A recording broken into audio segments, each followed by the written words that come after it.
Welcome everyone. We got the new boards in. You might have seen them a little bit here and there, but let me go over some of the details that you will see. The first thing you're gonna notice is that the graphic looks a little different, and the reason for that is a transfer. It's not a PVC sticker, so we were able to save quite a bit of weight by doing that.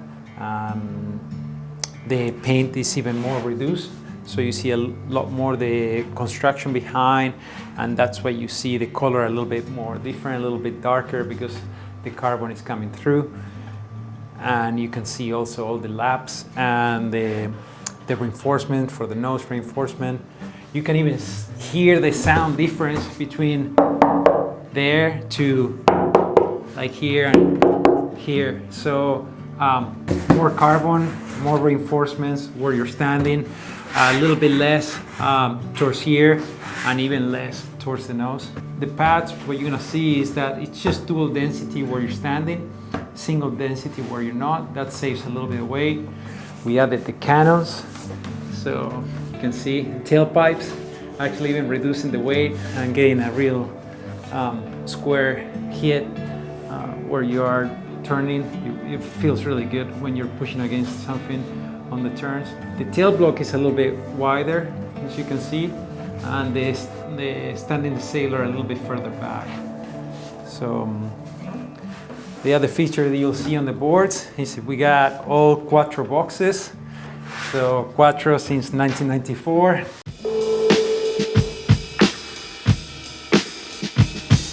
This year's Custom 4 has improved a lot. I would say riding it throughout the spring, I felt like how much easier it was to commit to bigger bottom turns and top turns, especially when the waves got bigger. It was a lot more wave riding feeling sailing out of Hoquipa, and also the board still has a full supportive outline that gets planing early and goes upwind really well, and the board still jumps really high, and it's very, very good sailing smaller waves and onshore conditions. So I'm also looking forward to ride this model a lot in the Canaries. This is arriving to a pinnacle year. Everything is coming really together. It's been now 30 years for board development within Quattro and Goya, and basically where all the ideas are coming to the table, from the inserts to the pads to the construction to the shape and graphics. Like, this is a board that has been tried the final board that we tried the last couple of days, and we're just preparing it, basically just making sure that like every millimeter of the tut is balanced and where we want, and just little things like making sure the apexes of the rails actually and kind of bringing the apex a little higher.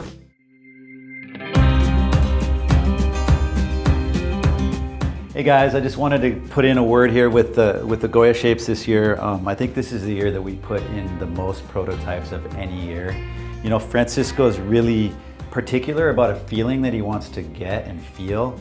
And so what we did is we really started with the wave board and kind of built the line off of that. So I think we made probably 40 to 50 prototypes between all the lines, maybe even more.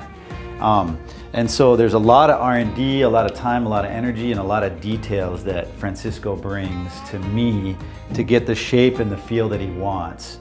And he's always wanting kind of that like wave board feel, but as the line progresses from the quad to the thruster to the free wave, that they just go faster and faster, but he always wants that comfortable, kind of intuitive turn kind of feel that I think the Goya boards really represent.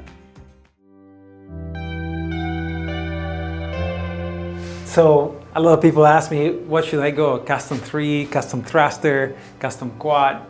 And basically we felt that we wanted to bring the whole magic from the Custom 4, that's the board that we make the most development from, to the custom thruster. And it worked really amazing. And so what we did was we interlocked the sizes.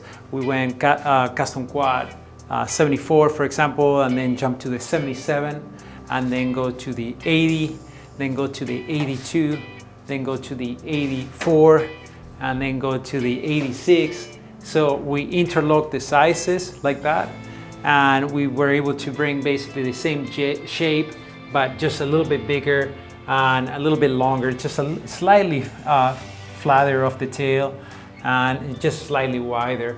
But basically you can't even see it. So basically if you go from 74 to 77 to the 80, the 77 will still will be closer to the 80 than the 74.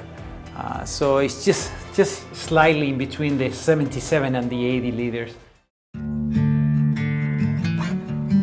So what you can see is last year's boards and this new one.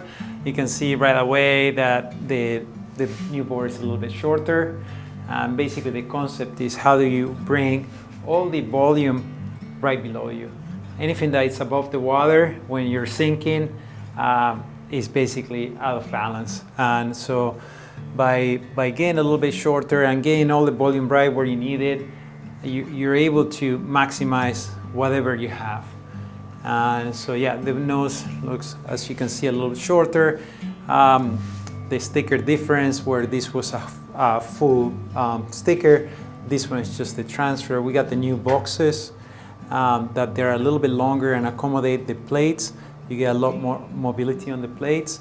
The pads, it's just single density where you're not landing with your heels, and dual density where you are.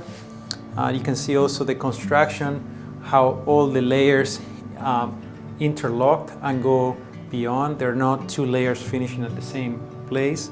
Also on the tail, you see it's a little bit wider tail block. We moved the rider a little bit further back with a bit more dome deck, so a little bit more comfortable on your riding.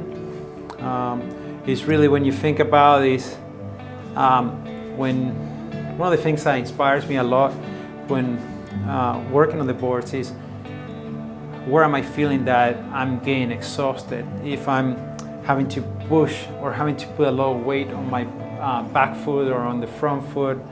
And so the idea is, how do you are as neutral as possible when you're standing on the board? And that's about it. And what you will notice right away is the weight difference. This one, it got quite a bit lighter by reducing the weight and all the features I mentioned before. And so, yeah, there is no clear coat, and it's basically the slightest paint to maximize your ride.